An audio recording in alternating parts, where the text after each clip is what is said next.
edge server will have a difference in speed. So wherever the speed variation is there, so we should need to have a buffer. So the gateway does that buffer work. For example, here I am sending data of 100 packets per 100 millisecond. Example, 1 packet per 1 millisecond. Then it has to receive all 100 machines means there will be a lot of data. 100 into 100, nearly 1 lakh data has to be received by this server.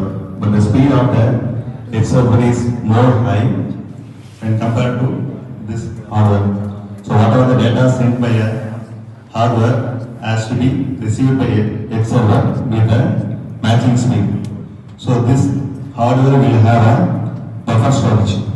So you would have learned some cache memory and RAM. So what is the difference between cache memory and RAM? You have cache memory, you have RAM, you have ROM, and you have a hard disk, then solid state disk.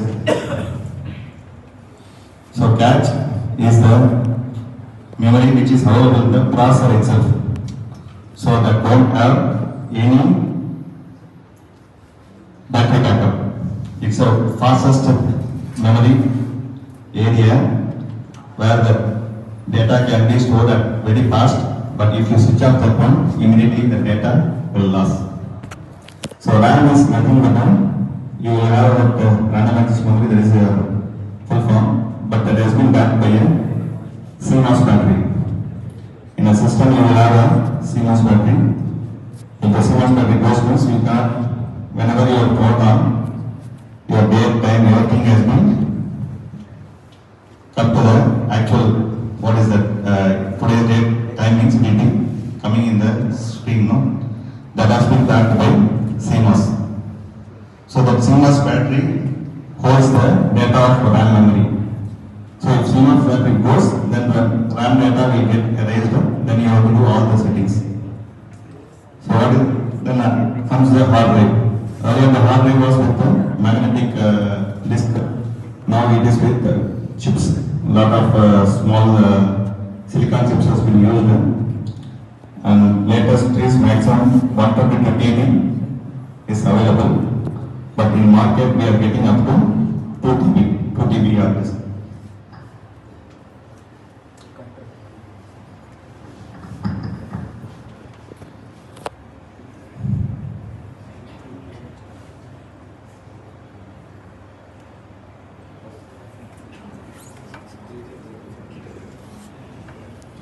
So for this gateway, we used to have a power supply, so that is of a 24-volt power supply. And this is being connected with the Ethernet IP protocol.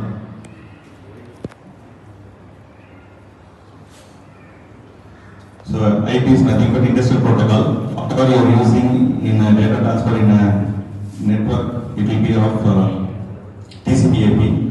But here this Ethernet IP is industrial protocol, where the loss of packets cannot be avoided, cannot be accepted.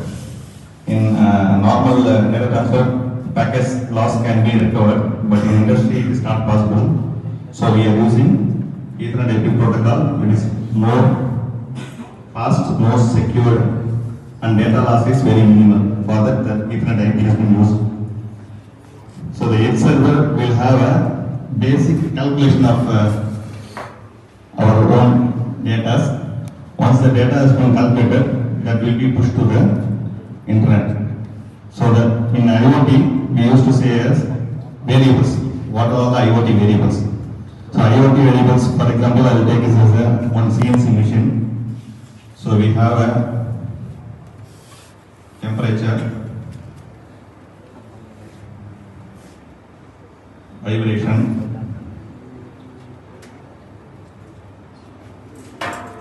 current, voltage,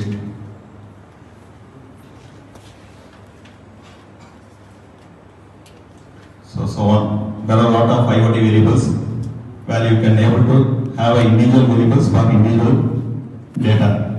So temperature, vibration, considering all those things as a common variables where you can use it in a day-to-day life. But when compared to this load, we used to say that load in a Newton meters, how much Newton meters the motor is taking.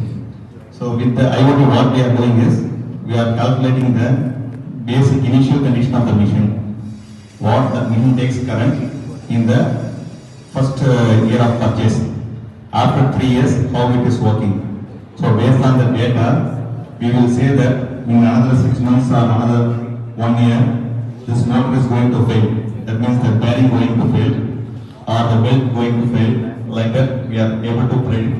That is basically due to the data what we are collecting in the earlier stages. So the data collection is very much important, and the data has to be stored in a proper way. So